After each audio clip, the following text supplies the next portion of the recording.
Thank you, Eric. All right. Pleasure to be with you all here today. Really excited for FEMA to be participating in this panel, and it's really affirming to hear from my colleagues and colleagues yet to come about the great work, and it has already become clear as to why we are all partnered here today. I'll boil FEMA's role and responsibility down to this simply. Our mission is to help people before, during, and after disasters. And as you've heard from our colleagues there are a variety of ways that we need to do that. And we want to be data-driven and intelligence-led to carry out all of those activities as well. So in the pre-planning with our state and local and tribal and territorial partners, we want to provide information that they can do smart community planning, mitigate against future threats that they may face. In the response phase, the data and the analytics that come along with that help us with pre-positioning prior to a storm hitting an impacted community. And the complexities have certainly increased throughout time. And then after, we work on recovery, and we want to start that recovery just as we are responding. We want to respond in a way that all communities can recover quicker and more and become more resilient after they have suffered the impacts of a disaster. And what you've already heard today and what you'll hear probably repeatedly is that emergency management and for FEMA being the nation's emergency management organization, we are 20,000 strong, but we do absolutely nothing alone. It requires the input and the collaboration of the partners here and all the people in our SLT community, from first responders, emergency managers, community planners. They all can use this type of information to drive us forward to become a more resilient nation. Well, it's wonderful to be with all of you today and to work with you so closely in so many events. So I'm from the National Institute of Standards and Technology, and NIST houses several disaster programs that you may or may not have heard of before. And so I'm hoping that I educate all of you a bit today on those. And we also support we also have a long history of studying disasters even before any of these disaster statutory programs came to NIST. So the first program that I'd like to mention today is the National Construction Safety Team Act. It authorizes NIST to investigate building failures that result in a substantial loss of life or have the potential of resulting in a substantial loss of life. The goal of these investigations is to establish the likely cause or causes of the building failures and to evaluate evacuation and emergency response procedures. NIST has to coordinate with all of these wonderful agencies in order to meet its mission for these investigations. We collaborate and coordinate with federal, state, and local entities that are also responding to the event. And each team is composed of members that are selected by the director of NIST and are composed of NIST staff and also of experts outside of NIST, a lot of times from our partner federal agencies, which is absolutely fantastic and enriches all of our teams. NIST has two ongoing NCST investigations. One is Hurricane Maria's impacts on Puerto Rico, and the other one is the one that you heard from the administrator earlier today, which is the failure of Champlain Tower South in Surfside, Florida. Now, something that's very unique about this authority specifically is that it gives NIST subpoena power. We have a federal advisory committee that responds to Congress or reports to Congress on our activities. We also have credentials that are issued to us by our Department of Commerce. And all of these are really quite unique and different in the other ways that we respond to disasters. And the other two ways, and you've heard some of them before, our National Earthquake Hazard Reduction Program, or NEHRP. We're the lead agency, but we also partner with FEMA, we partner with USGS, and we partner with the National Science Foundation.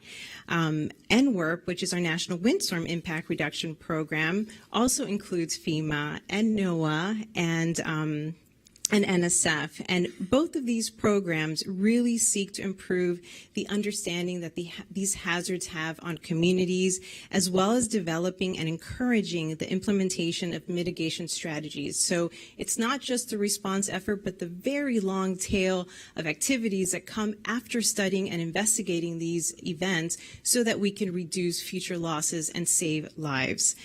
Earth observations can provide fast, high-resolution information about conditions on the ground that assist NIST in our various disaster response roles, help NIST scope preliminary reconnaissance activities, and also provide NIST with critical data to support investigations and studies under all of these authorities. Thank you. Thank you very much. So it's so wonderful to hear about each of the unique roles that each of your agencies play, also critical roles, but also the complement of all of the work that we're able to do together as a result of it. And so maybe in the name of partnership, the next question is really focused on the nexus between the missions that you've articulated and the visions that you have for your agencies and what the opportunities are for with the disaster response coordination system. And so how can your current operations be improved through further collaboration in Earth observations and other approaches to science with this new DRCS? I'll start with you. Yeah, I'll start with talking about DRCS a little bit. I think one of the great things about hearing each one of you speak is to recognize that we all have a slightly different lens at the data that we are using. And any of you who have ever worked data know that it's not always in the format you want it to be exactly for the problem you're trying to solve.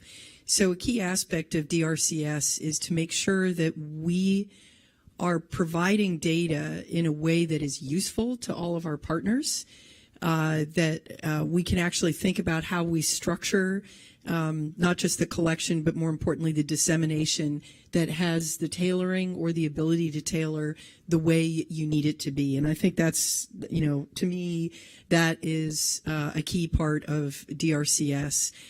I just also want to say we have just joined the National Wildfire Coordinating Group because wildfires are a whole thing unto themselves, as you know, and that has this really amazing component, as does hurricane response and the things that you do in FEMA.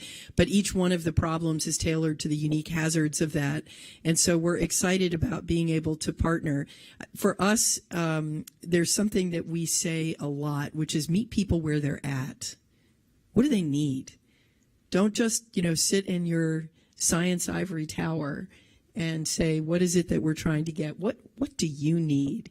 And how can we structure ourselves in a way, not just to make sure that we're presenting you the data in a way that's meaningful and usable and not just accessible, but truly useful. But in addition to that, what we hear in return is how we can develop new sensors, new capabilities. The what I wish I really knew was. And that's our end of what we do. And I think through that interchange and that collaboration and the DRCS and the other partnerships that we're doing, that's what we're hoping for. Yeah, this is an interesting question because I think there's so many opportunities for collaboration and partnership. We're always looking for opportunities to maximize the value of our observations, from data collection and collecting the observations themselves to service delivery, to find out where are the bottlenecks and where are we not using our observations to their maximum potential and value. One area that I think is emerging for probably all of us to some extent is the use of AI. AI-driven weather forecasts, I should say, are soon going to be supporting emergency response efforts. And in order to create those models, they rely on the analysis and the available observations that we have. So we are certainly going to be working to leverage partnerships, collaborate across our interagency family, but also with other sectors to research, develop, validate, and utilize AI forecasting models. And I think that's a space for continued innovation. And I should also mention that we have leveraged AI already to translate our weather forecasts into Spanish, and are working on doing the same thing for Samoan and Mandarin. So that's an exciting development in terms of meeting people where they're at. The other thing I want to mention here, though, and it's not related to disaster response services necessarily, but climate services, which are so they're so related to this conversation, is that NOAA recently issued an equitable climate services action plan, and it was directly responsive to feedback we received through a request for information that we put out last summer. And we essentially asked adaptation and resilience practitioners serving underserved and tribal and indigenous communities, what information do they need? Are they getting it from NOAA and other federal agencies? What are the gaps? And we got some sobering feedback, and we are currently working to socialize that information across our federal interagency family, because we want to make sure that everyone is hearing it so we can all continue to work together to deliver not only the data and information, but the decision support that local decision makers need in order to prepare for extreme weather and the chronic impacts of climate change. And one thing that I want to highlight that we heard is the need for technical assistance. It is not enough to just put out data and tools on a website. We really need to be in communities or working with trusted messengers to make sense of that data and to co-create products that can support decision making, and to really co-create a vision for what a resilient future for these communities looks like. We're working to implement that within NOAA and looking forward to sharing the feedback across our partners, both inside the government and out. Wonderful. I think it's a great question, and I love the answers that we've had so far. I think it's about this meaningful engagement, like this event, and it's what we do after this event, how we go back to our agencies and maintain that connection, and talk about what's next. You know, devil's in the details, and what do we take back, and what are those challenges when we look at our ability to share resources and information and skill sets, whether that's on the ground or Earth observation or whatever it may be in disaster response and building resilient communities. It enables agencies like FEMA and local police and fire to respond faster and save lives and ultimately build more resilient communities. You know, prior to coming to the USGS, I spent 26 years at FEMA, and so it's a pleasure to be here on the stage with Eric. And I think about, translating the science that the USGS does, or that NASA or NOAA or other science agencies, to make it truly useful, to make a difference in response, in recovery, in building more resilient communities. And that's what do we do when we get back from here?